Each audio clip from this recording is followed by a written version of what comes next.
మన గిరిజన ప్రాంతాలు ఇప్పుడు అరకు, పాడేరు ఇట్లాంటి చోట్ల భూమి కొనుక్కునే హక్కు ఉందంటే మనం కొంటాం మానేస్తామా? పరిగెత్తుకెళ్ళి కొంటాం. ఇప్పటికే అక్కడ జరుగుతాయి. ఎట్లాగా ఆన్ పేపర్ తప్పించి చట్టబద్ధంగా చేసుకోవడానికి లేదు. ఊరికనే రాసుకోవడం తప్పించి. అది గిరిజనుల భూములు. గిరిజన ప్రాంతాల్లో 170 యాక్ట్ ప్రకారం వేరే వాడి భూమి కొనడానికి వీల్లేదు. కొనుక్కోవచ్చు అంటే మొత్తం ఇప్పుడు గిరిజన ప్రాంతాలని టూరిస్ట్ స్పాట్స్ కిందన మనోళ్ళందరూ ఎళ్లి కొనేస్తారు. అక్కడ అద్దెలకి ఇచ్చేసి చక్కగా దాన్ని డెవలప్ చేసేస్తారు. కానీ గిరిజనుల యొక్క హక్కు కోల్పోతారు. గిరిజనుల ఉనికి కోల్పోతారు. కాబట్టి వాళ్ళకి అట్లాగుంటది. ఇది దేశవ్యాప్తంగా ఉంది 170 యాక్ట్. మరి అయినా కూడా ఈశాన్యంలో క్రైస్తవ సంఘాలు ఎట్లొచ్చినాయి? క్రైస్తవ మత మార్పిడులు ఎట్లా జరిగినాయి? ముస్లిం మత మార్పిడులు ఎట్లా జరిగినాయి? దీని మీద తాజాగా తేల్చిన అధ్యయనం ఏంటయ్యా అంటే, ఆర్ఎస్ఎస్ భావజాలం ఉన్నటువంటి కొంతమంది హిందువులు కలిసి చేసినటువంటి పరిశోధనలో తేలినటువంటి అధ్యయనం ఏంటయ్యా అంటే, క్రైస్తవ మార్పిడికి జవహర్లాల్ నెహ్రూ టైంలో జరిగినటువంటి ఒక అరాచకం.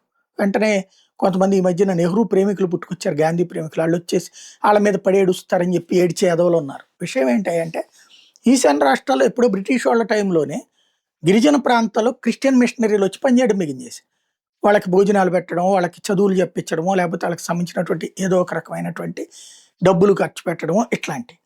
అప్పట్లోనే ఈశాన్య రాష్ట్రాల్లో పాగా వేశారు.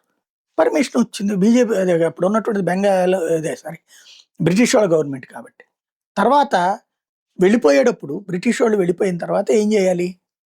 అక్కడ ఉన్నటువంటి గిరిజన సంఘాలు ఇదే క్రైస్తవ సంఘాలను వెనక్కి తెప్పించాలి కదా! బట్ ఆళ్ళు అక్కడ దాంట్లో ఈయన గర్ల్ ఫ్రెండ్ ఉంది గదా! నెహ్రూ గారి గర్ల్ ఫ్రెండ్.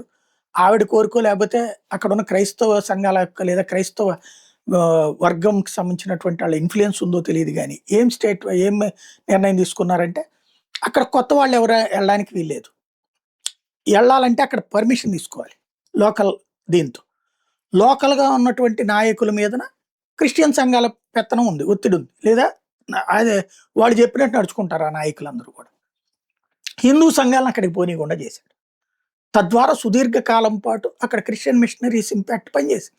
రెండో పక్కన బంగ్లాదేశ్ నుండి ఇట్లా వెళ్ళినటువంటి వాళ్ళకి ఇదే క్రైస్తవ సంస్థలు అక్కడ రోడ్ల పక్కన పాకలేసుకుంటే వాళ్ళని ప్రోత్సహిస్తూ వచ్చినాయి. వాళ్ళు వీళ్ళు పెళ్లిళ్ళు చేసుకోవడానికి ప్రోత్సహిస్తారు. అందుకని ముస్లిం సామాజిక వర్గం కూడా అక్కడ పుట్టుకొచ్చింది.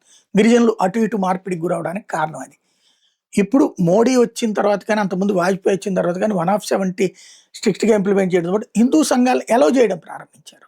ఏకోపాధ్యాయ పాఠశాల ద్వారా హిందూ పాఠ్యాంశాలు బోధించడం, అట్లాగే గిరిజనులకి హిందుత్వ అంశాలకు సంబంధించి ఎవరైతే మిస్ అవుతున్నారో వాళ్ళకి ప అర్చకులు లేకపోతే అర్చకుల్ని ఏర్పాటు చేయడం, పంతులు గారు అట్లాగా గుళ్ళను కట్టించడం ఇట్లాంటి ఏర్పాట్లు చేసుకొచ్చారు. మంచినీళ్ళు ఇట్లాంటివన్నీ.